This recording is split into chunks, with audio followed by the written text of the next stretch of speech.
कार्तिक मास सुवास है धर्म की प्यारी बात, जो सुन ले श्रद्धा से कट जाए पापों की रात। त्रयोदशी की पावन तिथि शिवहरि का दिन जान, भक्ति से जो साधे इसे पावे सारा ज्ञान।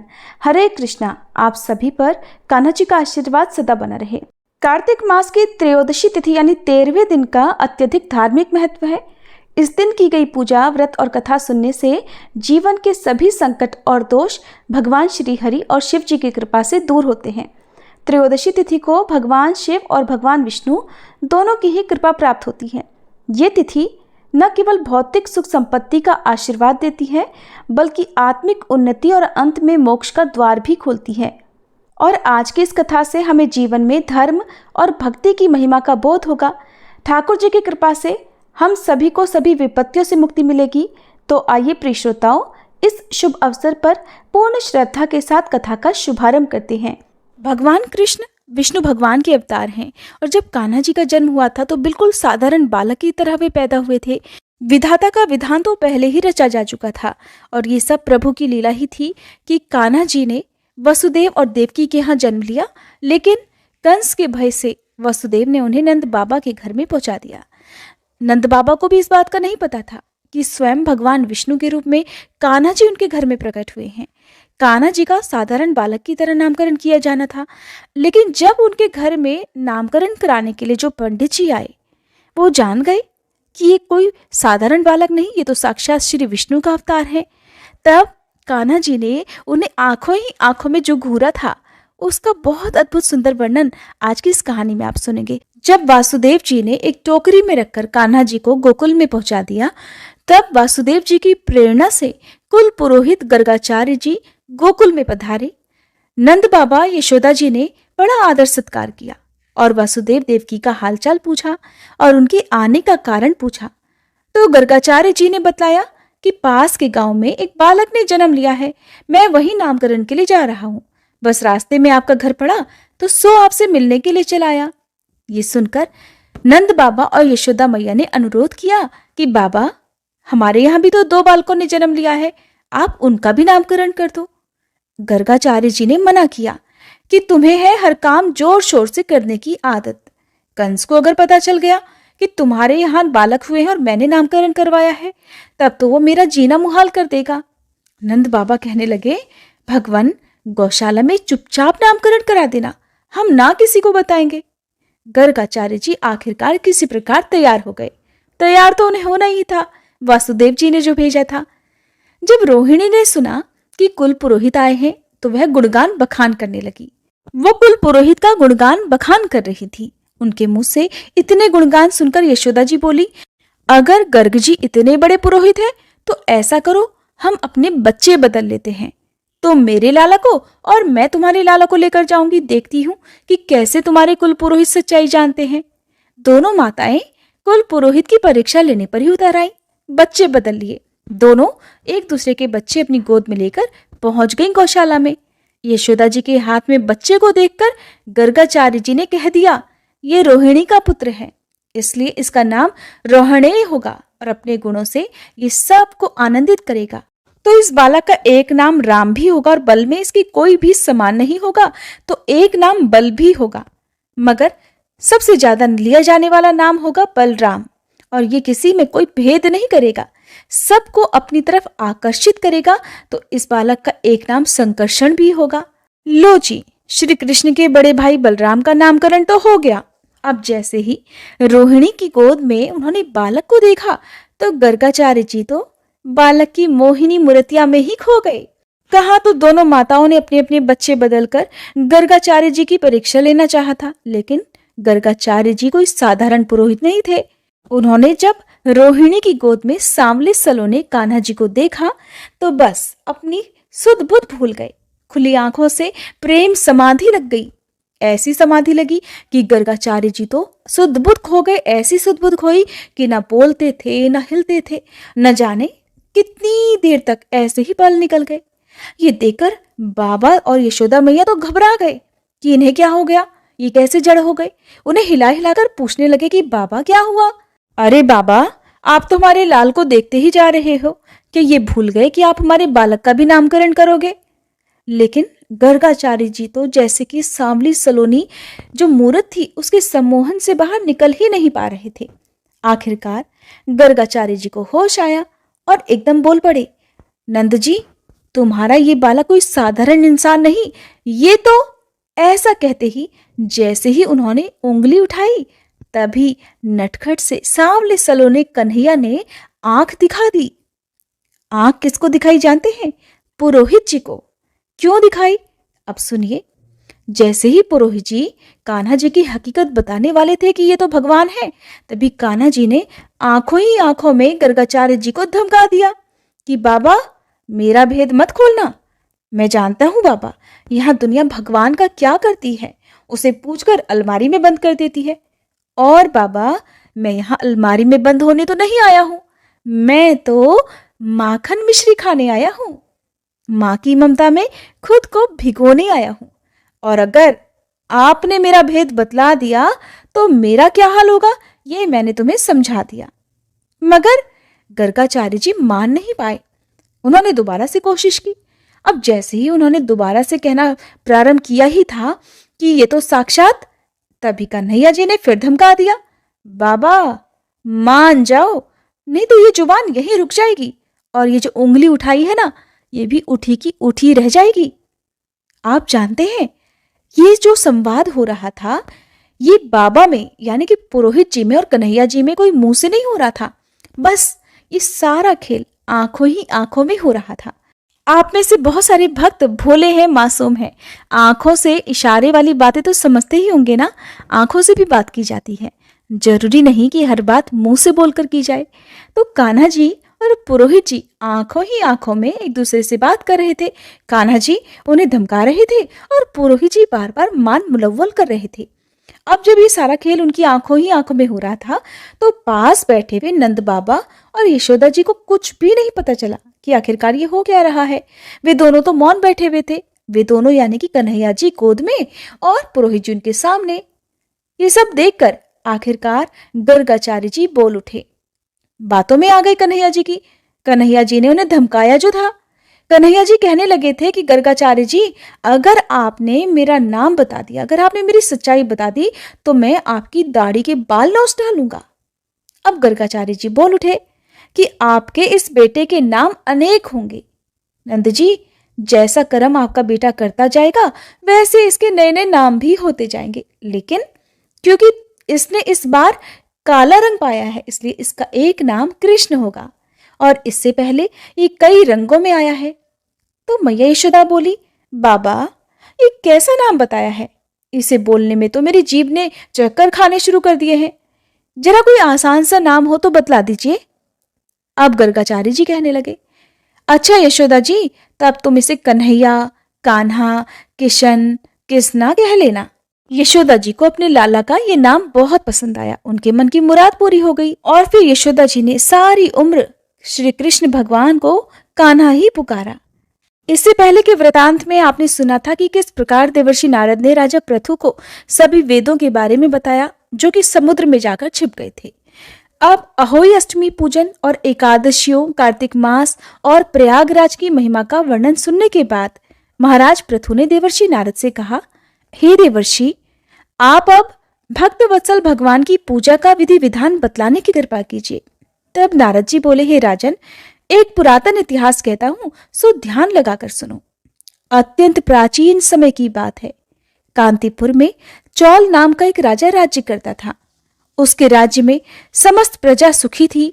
कोई भी दरिद्र, पीड़ित या दुखी नहीं था। राजा के नाम पर उस देश का नाम चौल देश रखा गया। एक बार वह राजा मूल्यवान मणि मुक्ताओं द्वारा भगवान की पूजा करके वहीं मंदिर में बैठा हुआ था। उसी समय विष्णु शर्मा नामक एक ब्राह्मण ने आकर तुलसी दल और जल से भगवान की पूजा की। उसके तुलसी पत्रों से राजा की पूजा के मणि मुक्ता आदि ढक गए। ये देखकर राजा ने क्रोधित होकर ब्राह्मण से कहा, हे विष्णु शर्मा, तुमको पूजा का कुछ भी ध्यान नहीं है? मणि मुक्ताओं से की गई मेरी पूजा की शोभा को तुमने तुलसी दलों से ढककर समाप्त कर दिया है। राजा के अहंकार में भरे हुए ये कटु वचन सुनकर विष्णु शर्मा ने कहा, हे राजन, अभिमान के वशीभूत होने के कारण आप भगवान की पूजा के बारे में कुछ नहीं जानते। ब्राह्मण के ये वचन सुनकर राजा और भी क्रोधित हो गया और कहने लगा, हे ब्राह्मण, तुम दरिद्री हो, इस कारण तुम भगवान की पूजा को क्या जानो? क्या तुमने कभी भगवान का कोई मंदिर बनवाया या कोई यज्ञ आदि किया?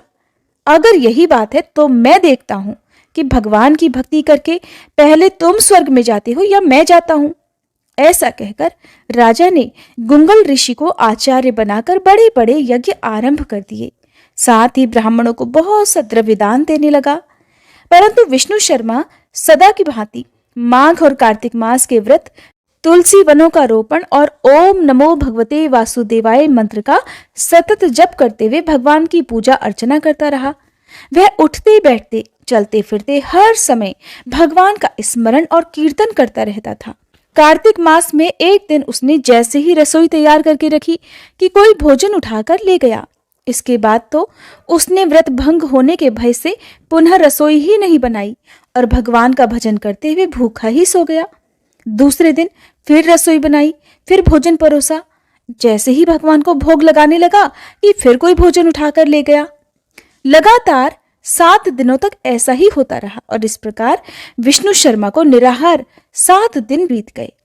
विष्णु शर्मा अब भूख के मारे अत्यंत व्याकुल हो रहा था, परंतु सत्संग का समय भंग ना हो जाए इस भय से उसने किसी भी दिन दूसरी बार रसोई तैयार ही नहीं की। 8वें दिन उसने निश्चय किया कि आज मैं पूरी तरह ध्यान रखूंगा और देखूंगा कि भोजन को उठाकर आखिरकार कौन ले जाता है। इसके बाद उसने तय समय पर भोजन तैयार किया और एक स्थान पर छुपकर बैठ गया। थोड़ी ही देर में उसने देखा कि अति दीनहीन और दुर्बल चांडाल, जिसके शरीर में केवल अस्थियां मात्र शेष थी, छुपकर आया और भोजन उठाकर चलता बना। उसे देखकर विष्णु शर्मा का हृदय द्रवित हो गया।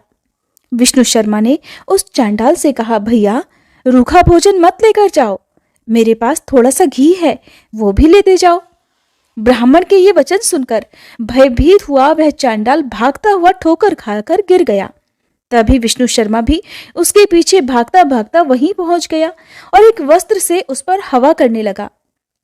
थोड़ी देर बाद उस ब्राह्मण ने देखा कि उस चांडाल की जगह शंख, चक्र, गदा, पद्म और वनमालाधारी भगवान विष्णु स्वयं ही वहां लेटे हुए थे। उसी समय विष्णु शर्मा ने भगवान के चरणों में गिरकर नमस्कार किया। तभी रुद्र आदि देवता भी वहां आ गए। ऋषि मुनि के वेद मंत्रों से उनका पूजन करने लगे। तब विष्णु भगवान ने अत्यंत स्नेहपूर्वक विष्णु शर्मा का आलिंगन करके उसको अपने साथ विमान में बिठा लिया और अपने साथ वैकुंठ लोक को ले गए। राजा चौल भी यह दृश्य देख रहा था। भगवान की विष्णु शर्मा पर यह कृपा देखकर राजा अत्यंत दुखी हुआ और उसने आचार्य गुंगल ऋषि को बुलवाकर कहा, ये सब क्यों हो रहा है? क्या हो रहा है? जिसके द्वेष के कारण मैंने इतने यज्ञ और दान पुण्य किए, वह वैकुंठ को जा रहा है और मैं यहीं पर उपेक्षित खड़ा हुआ हूं। क्या मेरे अब तक के किए गए यज्ञ और दान आदि सब विफल गए? इससे तो यही सिद्ध होता है कि भगवान यज्ञ आदि से नहीं, केवल भक्ति से प्रसन्न होते हैं। आजीवन ब्रह्मचारी रहने के कारण राजा की कोई संतान भी नहीं थी, इसलिए अपना संपूर्ण राजपाट, धन, संपत्ति आदि अपने भांजे को सौंपकर कि भगवान मुझे स्थिर भक्ति प्रदान करे, ऐसा कहते हुए राजा यज्ञ कुंड की अग्नि में कूद गया। यह दृश्य देखकर गुंगल ऋषि ने क्रोध में आकर अपनी शिखा उखाड़ ली। तब से अभी तक चौल देश में भांजा ही मामा का उत्तराधिकारी होता है और गुंगल गोत्र के ब्राह्मण आज भी शिखा अर्थात चोटी नहीं रखते। चौल राजा के अग्निकुंड में गिरते ही भगवान ने प्रकट होकर अग्निकुंड में ही उसका आलिंगन किया और उसे भी अपने लोक को ले गए। बैकुंठ में भगवान विष्णु ने विष्णु शर्मा को पुण्यशील और चौल राजा को सुशील नामक देकर अपना द्वारपाल बना लिया। अब इस प्रकार वे दोनों हर समय श्री हरि के निकट ही रहने लगे। हरे कृष्णा। आज के अध्याय में बस इतना ही। इसके आगे का वृतांत आप सभी अगले अध्याय में सुनिएगा। आप सुनिए श्री तुलसी चालीसा पाठ और तुलसी माता की आरती। जय जय तुलसी भगवती सत्यवती सुखदानी, नमो नमो हरि प्रेसी श्री वृंदावन खानी। श्री हरि शीश विरजनी देहु अमर वर अम्ब, जनहित हे वृंदावनी अब न करहु विलंब। धन्य धन्य श्री तुलसी माता, महिमा अगम सदा श्रुति गाता। हरि के प्राणहु से तुम प्यारी, हरहि हेतु कीन्हो तप भारी। जब प्रसन्न है दर्शन दीन हो, तब कर जोरी विनय उस कीन्हो। हे भगवंत कंत मम होहु, दीन जानि जानि छाड़हु छोहु। सुनी लक्ष्मी तुलसी की बानी, दीन हो श्राप कध पर आनी। उस अयोग्य वर मांगन हारी, हो बिटप तुम जड़ तनुधारी। सुनि तुलसी ही श्रव्यो तेहि ठामा, करहु वास तुहु नीचन धामा। दियो वचन हरि तब तत्काला, सुनहु सुमुखी जानि होहु बिहाला। समय पाई ब्योहरो पाति तोरा, पूजहि आस वचन सत मोरा। तब गोकुल मह गोप सुदामा, तासु भई तुलसी तू बामा। कृष्ण रास लीला के माही, राधे शक्यो प्रेम लखि नाही। दियो श्राप तुलसी तत्काला, नर लोक ही तुम जन्महु बाला। यो गोप वह दानव राजा, शंख चूर्ण नामक शिर ताजा। तुलसी भई तासु की नारी, परम सती गुण रूप अगारी। अस द्वै कल्प बीत जब गयहु, कल्प तृतीय जन्म तब भयहु। वृंदा नाम भयो तुलसी को, असुर जलंधर नाम पति को। कर अति द्वंद अतुल बल धामा, कीन्हा शंकर से संग्रामा। जब निज सैन्य सहित शिव हारे, मरहि न तब हर हर ही पुकारे। पतिव्रता वृंदाती नारी, को न सके पति ही संहारी। तब जलंधर ही भेष बनाई, वृंदा ढिग हरि पहुँचो जाई। शिव हित लहि करि कपट प्रसंगा, कियो सतेत्व धर्म तो ही भंगा। भयो जलंधर कर संहारा, सुनी उर शोक उपारा। तिह क्षण दियो कपट हरि टारी, लखि वृंदा दुख गिरा उचारी। जलंधर जस हत्यो भीता, सोई रावण तस हरहि सीता। अस प्रस्तर सम हृदय तुम्हारा, धर्म खंडी मम पति संहारा। यही कारण लहि श्राप हमारा, होवे तनु पाषाण तुम्हारा। सुनि हरि तुरत ही वचन उचारे, दियो श्राप बिना विचारे। लख्यो ना निज करतूत पति को, छलन चाहियो जब पार्वती को। जड़मति तुह अस हो जड़ रूपा, जग में तुलसी बिटप अनूपा। धग्व रूप हम शाली ग्रामा, नदी गंडकी बीच ललामा। जो तुलसी दल हम ही चढ़ई है, सब सुख भोग परम पद पई है। बिनु तुलसी हरि जलत शरीरा, अतिशय उठत शीश उर पीरा। जो तुलसी दल हरि शिर धारत, सो सहस्त्र घट अमृत डारत। तुलसी हरि मन रंजनिहारी, रोग दोष दुख भंजनिहारी। प्रेम सहित हरि भजन निरंतर, तुलसी राधा में नाही अंतर। व्यंजन हो 56 प्रकारा, बिन तुलसी दल ना हरहि प्यारा। सकल तीर्थ तुलसी तर छाही, लहत मुक्ति जन संशय नाही। कवि सुंदर एक हरि गुण गावत, तुलसी निकट सहस गुण पावत। बसत निकट दुर्वासा धामा, जो प्रयास ते पूर्व ललामा। पाठ करहि जो नित नर नारी, हो ही सुख भाषहि त्रिपुरारी। तुलसी चालीसा पढ़ी तुलसी तरु गृहधारी, दीप दान करी पुत्र फल पावही बंध्यहु नारी। सकल दुख दरिद्र हरिहार हुए परम प्रसन्न, आशय धन जन लड़ही कर बसहि पूर्णा अत्र। लाही अभिमत फल जगत महिलाहि पूर्ण सब काम, जेई दल अर्पहि तुलसी तह सहस बसहि हरि राम।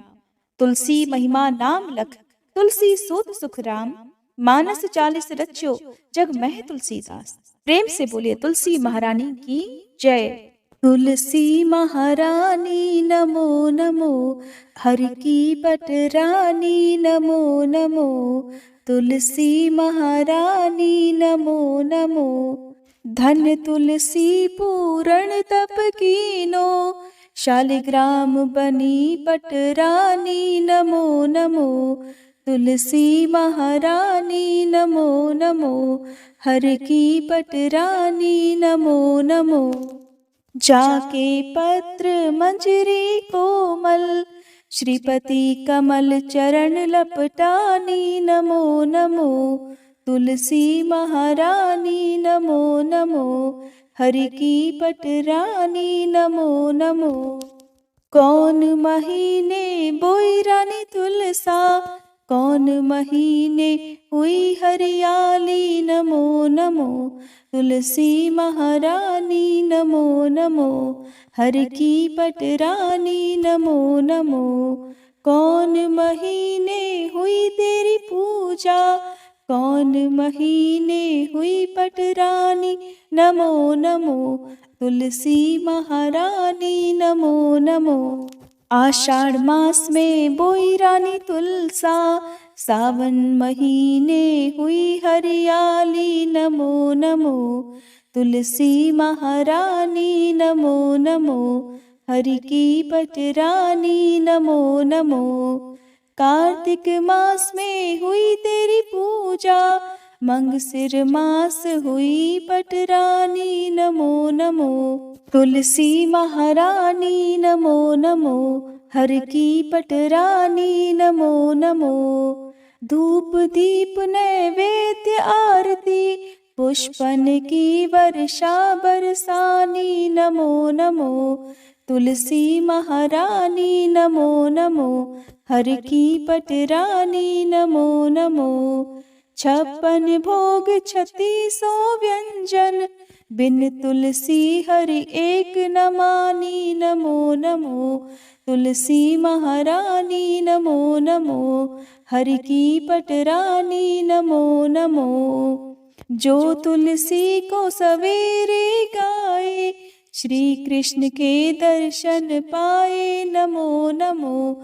तुलसी महारानी नमो नमो, हर की पटरानी नमो नमो।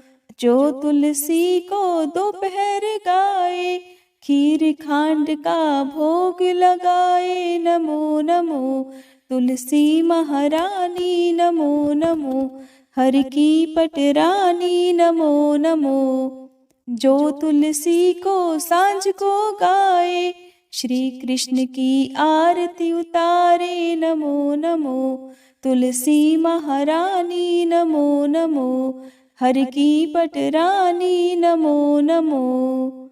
जो तुलसी को रात को गाए, श्री कृष्ण के चरण दबाए नमो नमो। तुलसी महारानी नमो नमो, हर की पटरानी नमो नमो।